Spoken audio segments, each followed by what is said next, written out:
Hello techie people out there what's up. मैं शुभम अभिनंदन करता हूं आप सभी की अपने इस YouTube channel Tech That Matter में। दोस्तों सैमसंग ने अपना एक और फ़ोन लॉन्च कर दिया है, सैमसंग गैलेक्सी M51, और ये काफ़ी अच्छा फ़ोन है दोस्तों। M सीरीज़ के अंदर सैमसंग की जो M सीरीज़ है दोस्तों, वो तकरीबन 20,000 से 30,000 के प्राइस सेगमेंट को कवर करती है। और ये जो फ़ोन है वो काफ़ी अच्छे प्राइस पॉइंट पर लॉन्च किया गया और काफ़ी तगड़ा फ़ोन है। सीरियसली वन प्लस का जो नॉट है यानी वन प्लस नॉट, उसको सीधी टक्कर देता है अपने प्राइस टू स्पेक्स कंपैरिजन में अगर देखा जाए तो। अब अगर बात करें दोस्तों इसकी बैटरी की, तो इंडिया में मिलने वाला सबसे ज़्यादा mAh का ये फ़ोन हो जाता है। इसमें तकरीबन 7000 mAh की बैटरी दी हुई है और ये 25 वाट के चार्जर के साथ आता है, जो कि 0 to 100% 115 मिनट में चार्ज कर देता है। यानी कि तकरीबन 2 घंटे लगेंगे आपको इस फ़ोन को फुल चार्ज करने में, मगर आपको जो बैटरी बैकअप है वो आपको काफ़ी लंबे समय तक मिलने वाली है। हम सब तकरीबन देखते हैं 4500 mAh या फिर 4000 की जो फ़ोन है वो ईजिली एक दिन निकाल देते हैं, तो ये तो 7000 का फ़ोन है। इसमें तो आपको ईजिली 2 दिन भी निकल जाएगा आराम से, अगर आप मिड टू हैवी यूज़र हैं। और अगर आप नॉर्मल टू मिड यूज़र हैं तो आपको मे बी 2 दिन से भी ज़्यादा का आपको बैटरी बैकअप मिल जाए इसमें। और अगर बात करें दोस्तों प्रोसेसर की, तो इसमें 730G प्रोसेसर यूज़ किया गया है क्वालकॉम स्नैपड्रैगन की तरफ से, जो कि AI गेम बूस्ट के साथ आता है इस फ़ोन में, तो आपको गेमिंग एक्सपीरियंस भी अच्छा मिलने वाला है। हाँ, 730G थोड़ा पुराना प्रोसेसर है बट काफ़ी अच्छा प्रोसेसर है ये दोस्तों। और अगर बात की जाए इसकी रैम और रोम की दोस्तों, तो ये 730G प्रोसेसर जो है वो काफ़ी अच्छा LPDDR4X रैम के साथ आता है, यानी कि 6GB और 8GB 2 वेरिएंट है इसमें रैम के, बट रोम जो है वो फिक्स है 128GB का। बट आप इसे एक्सपैंड कर सकते हैं 512GB तक, वो भी एक्सटर्नल माइक्रो SSD कार्ड लगा के। जी हाँ दोस्तों, इसमें 2 सिम कार्ड और 1 माइक्रो SD कार्ड का डेडिकेटेड स्लॉट दिया हुआ है, तो इसके लिए भी सैमसंग को एक थम्स अप मेरे तरफ से।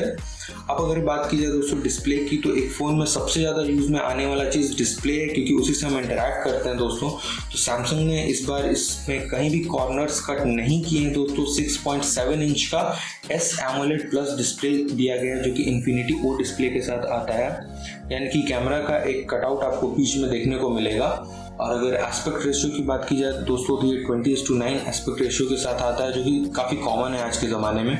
और इसमें 110% का NTSC कलर गैमेट को सपोर्ट करता है दोस्तों। अगर 90% से भी अबव कुछ रहता है NTSC कलर गैमेट में, तो वो काफ़ी अच्छा डिस्प्ले है दोस्तों। और इसमें तो 110% कलर गैमेट को सपोर्ट करता है। अब अगर बात करूँ दोस्तों इसके कैमरा सेक्शन की, तो ये 64 megapixel Soni IMX682 main sensor के साथ आता है दोस्तों। ये वही सेंसर है जो कि आपको Realme 7 Pro और Poco X3 जो ग्लोबल वेरिएंट है उसमें देखने को मिला है। और इसमें 12 मेगापिक्सल का 123 डिग्री का अल्ट्रा वाइड एंगल कैमरा भी देखने को मिलता है दोस्तों।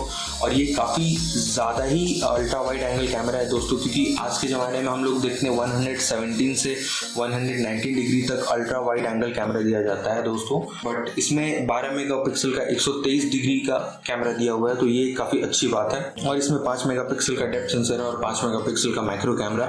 तो ऑल एंड ऑल अगर देखा जाए दोस्तों, तो ये काफ़ी सिमिलर कैमरा लेआउट है काफ़ी सारे फ़ोन्स में अगर कंपैरिजन के दौर पे देखा जाए तो।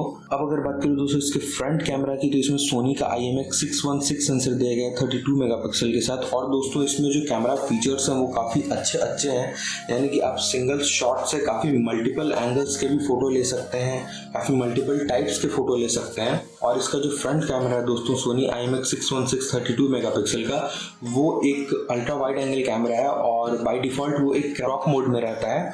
और अगर आप ग्रुप सेल्फी लेते हैं तो आप उसे अल्ट्रा वाइड एंगल में स्विच कर सकते हैं दोस्तों, तो जिससे आपके कि पूरे ग्रुप की फ़ोटो आ जाए। तो ये एक काफ़ी अच्छी बात लगी मुझे, क्योंकि ये फीचर बहुत कम देखने को मिलता है आज के फ़ोन्स में। और अगर सॉफ्टवेयर एंड की बात करूँ इस फ़ोन में दोस्तों, तो इसमें One UI जो कि सैमसंग का अभी तक का सबसे अच्छा UI है, One UI 2.1 यूज़ किया गया है, जो कि Android 10 पे बेस्ड है। ये One UI 2.0 से एक लेवल और एडवांस है। थोड़े बहुत चेंजेस आपको देखने को मिल सकते हैं सॉफ्टवेयर्स में भी। और अगर सिक्योरिटी की बात करूँ दोस्तों, तो इसमें साइड माउंटेड फिंगरप्रिंट सेंसर दिया हुआ है, जो कि मुझे काफ़ी पसंद आता है साइड माउंटेड।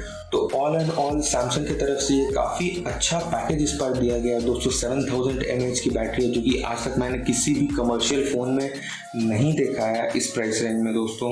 और तो और दोस्तों ये सीधा सीधी वन प्लस नॉट को टक्कर देता है, क्योंकि उसकी भी जो स्टार्टिंग प्राइस है वो 24,990 रुपीज़ है। बट जो बेस वेरिएंट है वो अभी भी सेल में अवेलेबल नहीं हुआ है, बट जो 27,000 का वेरिएंट है वो सेल में अवेलेबल है। अब अगर बात करें दोस्तों सैमसंग गैलेक्सी M51 के प्राइसिंग की, तो ये जो 6GB 128GB का वेरिएंट है वो 24,999 रुपीज़ पे अवेलेबल है, और जो 8GB 128GB का वेरिएंट है वो 26,999 रुपीज़ में अवेलेबल है दोस्तों। और इसकी जो सेल्स है वो 18 सितंबर को 12 बजे स्टार्ट होगी अमेज़ॉन और samsung.com पे।